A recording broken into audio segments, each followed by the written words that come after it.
Never be sorry to tell your story. Never be sorry to, thrive within the environment that you're in and being the less fortunate, because there's going to be some time and some day that you're going to be at the top and you're going to be able to help other people.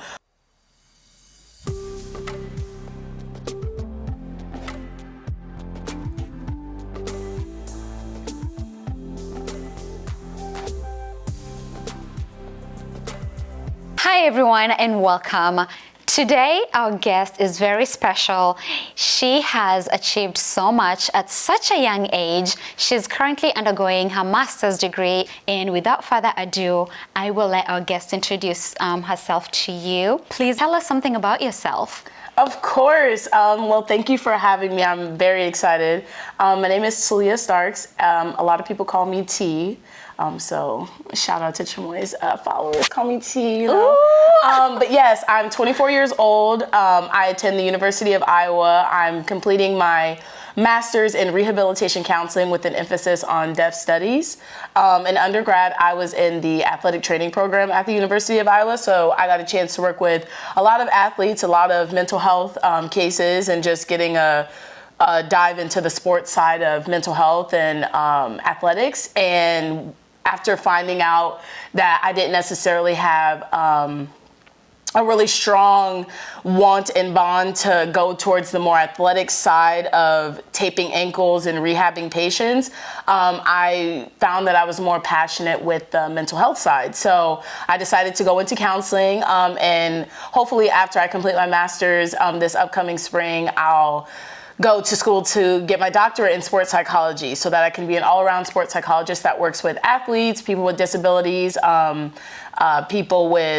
minored in ASL in my undergrad, so I also want to connect with the deaf community. And just, being an all-around psychologist is really, really my point of view, so yeah. First of all, congratulations. Thank you. And mental health. Yes.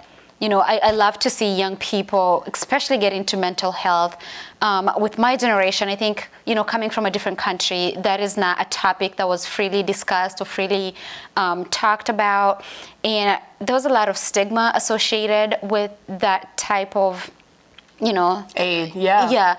And so coming here, that's when my eyes got opened to, wow, mental health, this is something. And I even worked in mental health for quite some time. So why mental health? So actually, similarly, the same kind of idea. So within the Black community in general, it is very frowned upon to get. It's coming of age because of the new generation, but I feel like within my community, especially with Black men, it's very looked down upon. And then with Black women, we're automatically seen as strong and forthwell and forthcoming, to where it's also seen as like an outlet, or not a positive outlet. It's more of like an excuse type of thing. And so I really wanted to shed light on, specifically with me seeing, I have a connection to sports. I played sports all growing up, and I really like the athletic side of my ambitions, but seeing how much that in itself can have really an effect on someone's day-to-day, it gravitated towards me, because I found that when I was an athletic training student, a lot of the athletes would come to me to talk to me. They wouldn't even need their ankle tape. They wouldn't need anything in the physical side of things. It was more so in the mental health side, and I found that I could relate that to a lot of degrees that I have in my life, with just being there for people and being an ear for people, and how easy it is for me to communicate. Like, I've gotten that a lot. The way that I communicate things and the way that I articulate things, it really gets across to people in a way. Alongside my personality, I feel like you have to have an incredible personality to be a mental health advocate, or personality in general. To where people need to gravitate towards you to be able to trust you. And I feel like I would be not doing my duty or active service with being a citizen of society if I didn't take use of something that I feel like is such a strong characteristic about me. Yeah. Wow. I for one cannot wait for you to join the workforce. When are you graduating? I'm graduating in spring of 2022. So, we about to be out here, young woman stuff. That's right. That's right. Yeah, no, I'm very excited for it because I've been in school so I actually completed my undergrad in 5 years instead of the 4 years. Wow. Because I wanted to do the athletic training program. And because I didn't get in my first year, my freshman year when I applied, I reapplied my second year, got in, and it's a 3-year program. So I had to stay that extra year. And it just really opened my eyes to being okay with being content in a setting, and not feeling like I was on anyone else's timeline. I feel like I grew so much in that 5th year, to where now that I'm going to be completing my master's within 7 years of schooling, I just feel like, yeah, I'm ready to move. I'm ready to get on with my life. I've never been able to have to worry about working and going to school at the same time. I've been so fortunate enough to have my school paid for throughout my entire time in school. So it's just really a blessing, and I it's honestly crazy, like, hearing myself speak about it because it's such an accomplishment. But yeah, I'm just ready to move on to bigger and better things. We're ready for that too. Yeah. And we're happy for you. Yeah. So your school got paid for. Can you walk us through that? Yeah. So when I was in high school, I was involved in this program. If there's any advice I can give you, so I grew up in I grew up in Omaha, Nebraska, and so there it's not really hands-on because of so much that's going on within the community, like violence and gun problems and gun violence and stuff, to where within the schools they kind of lack that push to go to college and push to do things that are like more excelling, or at least when I was in elementary school, that's how it was. And when I moved to Council Bluffs, Iowa, when I was in the 7th grade, that was the best thing my mom could have ever done for me, because right off bat, I was in advanced courses, taking college classes, taking AP and CE classes so that I didn't have to worry about those gen eds in college. Something that I knew nothing of, like nothing about. I always knew that I wanted to go to college, but I didn't know how the steps to get there, because I'm a first generation student, so no one in my family has gone or graduated from college. And so the pathway to get there was just, it seemed impossible, but not like, not something that I did not want to do. And so I was involved in a program called CAP. It's College Access Program. And through there, students got paid to go to school. So when I was like 16, was getting paid to get good grades and go to school. So for every A you got $100. For every B, it was 50. For every C, it was like 30 or 20. And then after that, you didn't get anything. And then your senior year, you got like I think it was $1,000 like stipend for and this is every trimester. We were in trimesters. So essentially you're getting $3,000 by your senior year. And we had a senior year checklist, and it was like, one of the things on there was that you had to apply to at least 5 colleges. And I'm Nebraska born, and so I wanted to go to the University of Nebraska-Lincoln, go Huskers. Interesting. Yeah, that's where I wanted to go. Iowa Hawkeyes was not in my mind because I'm not from Iowa. I didn't think anything of the Hawkeyes, and I only filled out my application to go to Iowa because it was the last one on my 5 list to check off my college access program. So get involved in those programs, but it ended up being a huge blessing in disguise because even after I applied, I didn't know anything about the scholarship that I had gotten. I just thought that it was some sort of financial aid until the school called my mom, and my mom was like, "You're telling me that you're turning down a full tuition scholarship?" And I was like, "Hold on, where did I get that from? Who sent that?" And they were like, "Iowa, the University of Iowa." And I was like, "Oh, there's no doubts I'm going." And my mom was like, "You don't want to think about any of your other options?" Or like, I've never visited the campus, didn't know anything about it. And I was like, "No, this is my clear break. I have a full tuition scholarship. I will be able to spend 4 years of my undergrad not having to worry about how I'm going to pay for school." Like, that is the biggest blessing in disguise. And on top of that, I already had scholarships through this college access program. And so by the time I was a sophomore, I was getting paid to go to school. So I was getting paid probably $6,000 or $7,000 a semester to go to school. And then my senior year, or my 5th year rather, my advisor came and visited one of my ASL classes and was talking about my program that I'm in now, but I hadn't applied to it yet. And I feel like it was a blessing in disguise, just because I didn't know what I was going to be doing in that next year. I knew I wanted to live in Iowa City, but I was graduating, I kind of wanted to live life. And here's this man, he just opens the window for me about every opportunity I could have ever imagined. And there had just so happened happened to be a grant that was given to the University of Iowa for rehabilitation counseling. And it was like $1 million grant, and they were giving it to 10 students throughout the course of the years that they would have it. And I was one of the lucky students to get the scholarship. So I got a full tuition scholarship from them, along with an additive stipend for my program. So all blessings, y'all, all blessings. Like I could not have, I never would have imagined that would be your path. You know what I'm saying? My path, exactly. Wow. I'm just, you're such a brilliant student. Thank you. Out of the 10, you got the one slot. Yeah, and it was like May. So it was like we were graduating within the next week, and I had to apply to this. I was one of the late applicants, all this, but I explained to them, I have a really big passion with mental health, and reaching out and going above and beyond should never be seen as something that's like, oh, you're doing too much. It's like, that's what's going to guarantee that the people that are prospecting you are going to look at you and be like, they're taking this seriously. Like, this is something that they genuinely want to do versus just applying and hoping that you get in. No, once I heard that, there was going to be that scholarship and stipend, I knew that was something that I could achieve. So, yeah.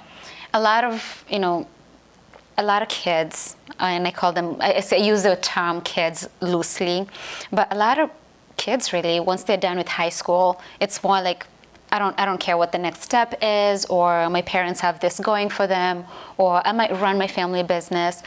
So what made you, or at least what got you into that path that you're thinking, I'm going to apply for this grant? And then once I get the grant, and I pray to God that I get the grant, this is going to be my path. So what made you get to that direction? I think it was my upbringing, just because, like I said, I'm a first generation student, so I don't have anyone in my foreground that's guiding me to certain aspects of secondary education. And I just want better for myself. Like, I've always wanted better for myself. I've always wanted to be successful. I've always wanted to be as educated as I possibly could be.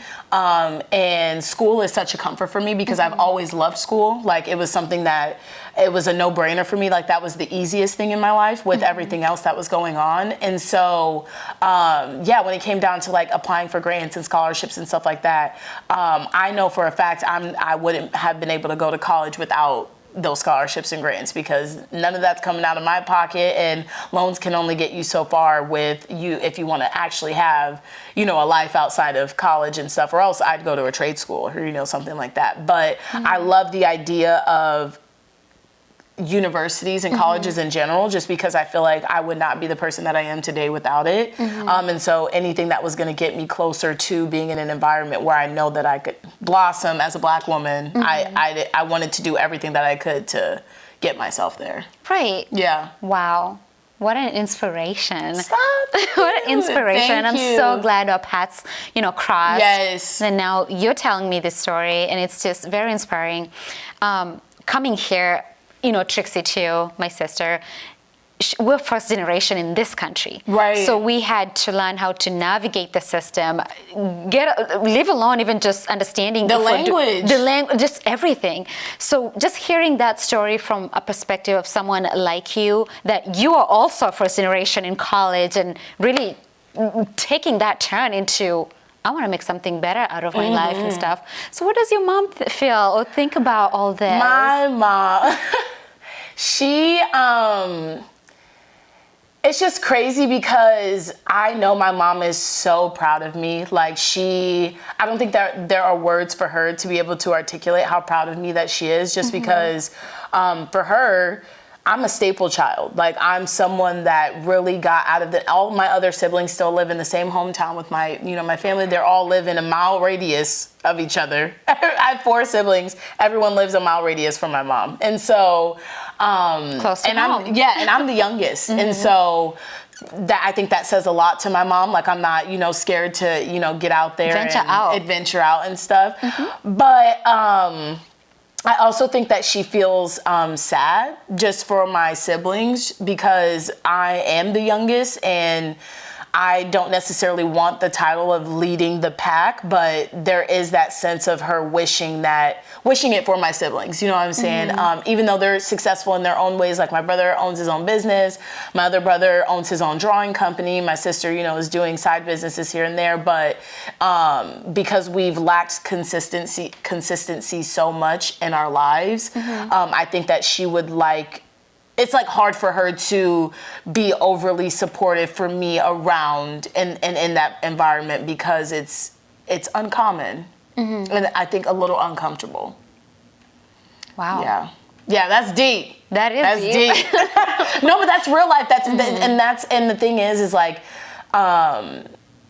you can only explain that so far because obviously when people look at successful people that come out of college, they're thinking, oh, I want to go to college because they were successful and that's what I want. But they're not seeing the other side of that not always working out. People going to college doesn't always mean success. And so to find that, my siblings are successful in their own ways, I think is definitely something that my mom is super proud of, but because it is so lack thereof and not a presence in our immediate family, just makes it even more of an honor for me, which makes it harder for her to see it not in the siblings that are older than me. I think it's just having to do with me being the youngest, me setting that guard, because it's there's no turning back. Taking a different path. Yeah, exactly. So how was the environment growing up? The neighborhood, the area? Yeah. We grew up in Omaha, Nebraska. And Omaha is one of the most dangerous cities in the nation. Definitely top 10. At one point it was top 5, I believe.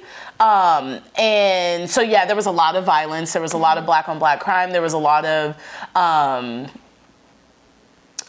you name it, honestly, the bigger cities, Detroit's, the, Kentucky's, all that. It's kind of, Omaha's a suburb of that type of environment. And my mom wanted to get us out of there as soon as possible. And so, when I was 12, we moved to Council Bluffs. And Council Bluffs was a very, I'm gonna just be blunt with y'all, it was very non-cultured. Any person that looked like me that was, African American especially, you knew them. You knew them by name. You knew where they lived. There was only a handful. Small? It was.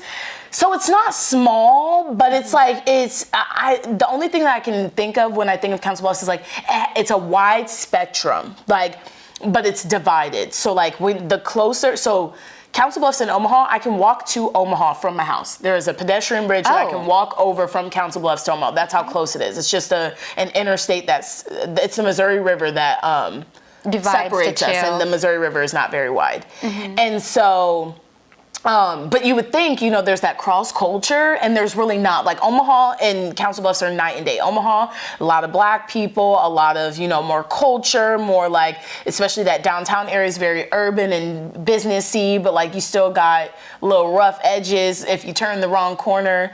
And then in Council Bluffs, it's sectioned. It's the west side that's close to Omaha is the ghetto. That's the down parts. That's the parts not really being fixed up. Then you got the east side that's very proper, very suburban, very fenced in. They're literally in the hills doing their own thing. And then north and south really depend on how much money you have. So if the further you go south, the more nice your area is going to be. That's where all the shopping malls are at. That's where all the restaurants and stuff are at. And if you go more north, you're going to be more in the slums, the trailer parks. You're going to be at the low poverty schools. There were 2 middle schools in our entire city, and one of them had a pool and one didn't. So we had to go to the other school to use the pool. One high school had this and the other one didn't. So we had to go to that. So it was very divided. Wow. And you could tell where someone went to school.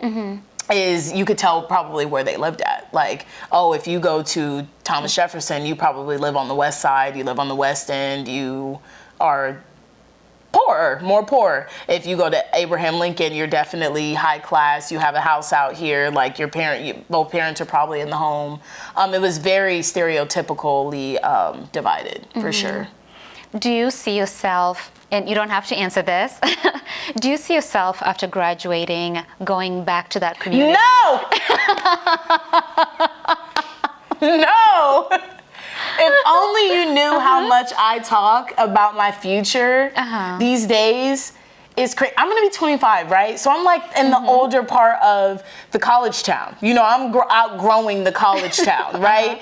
And I am so excited to live in a big city, y'all. Y'all have no idea. Like, I want to move. Big city. Yeah, I'm thinking Atlanta, NOLA, you know, somewhere down south, like or like something bigger like Kansas City, you know, Chicago, you know, like I definitely want to be in a very I'm a single woman. I have no kids. I'm going to be making good money. I want to be able to be in a place, in an environment where I can thrive and just like live out my 20s happily. That's right. And make a big difference. Yes. In a big exactly. Like I'm going to get way more opportunities in a bigger city that is way more cultured, has so many identities, so many introspective identities at that. Like you could have a gay black man who's successful, but he's a reverend and he does this. You're not going to get that in Council Bluffs. You know what I'm saying? You're looking for more diversity. Way diverse. Like I need to be able to, because that's what you get in college, and that's what I loved so much about being in college is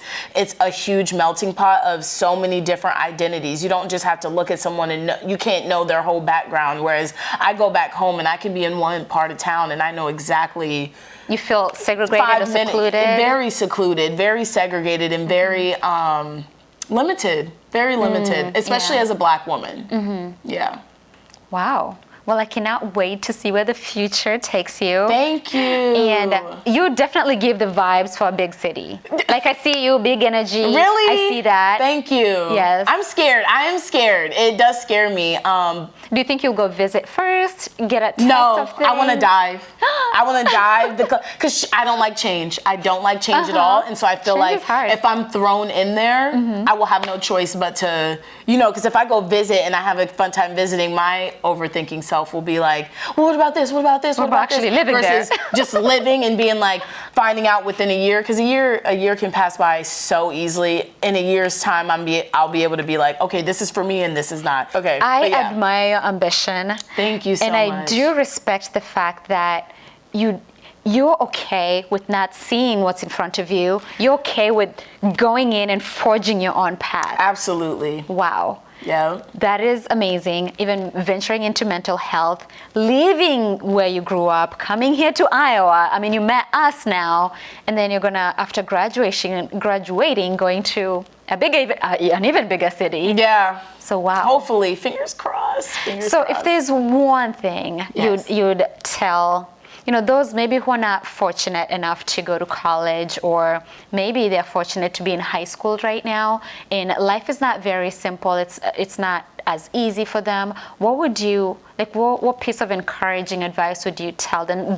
Since you've kind of come from that, now you're in college and you have a bright future ahead of you. So what advice would you give such a person? It's very simple. You are very young. You are especially in high school, you're so young. The opportunities are limitless. They are so endless. Like, do not think that anything is out of your reach.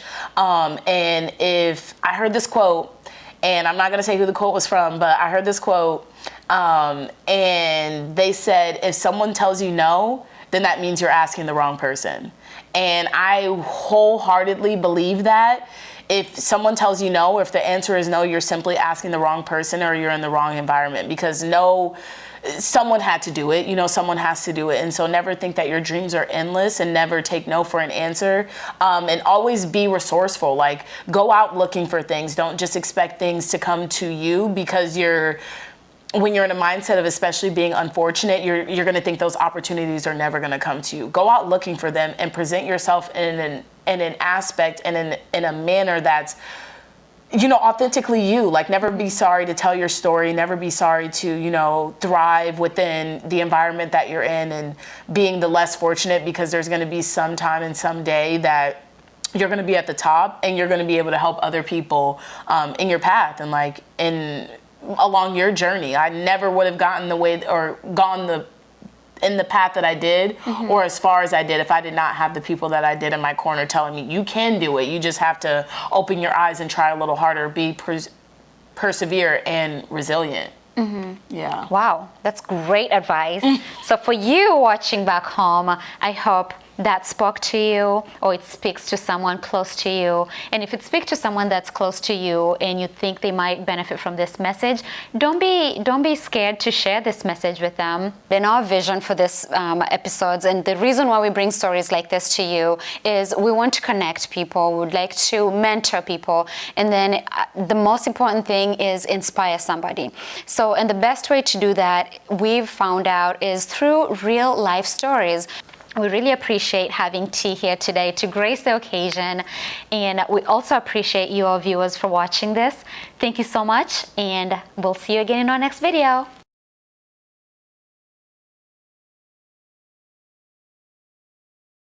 Excuse me. Retake. She's currently undergoing her master's degree in the the state of the... I don't even know what school you guys go to. I was like, in the Iowa. University of Iowa. She's in the state of the Iowa University. Of the university. I was like, mm-hmm. Oh my God.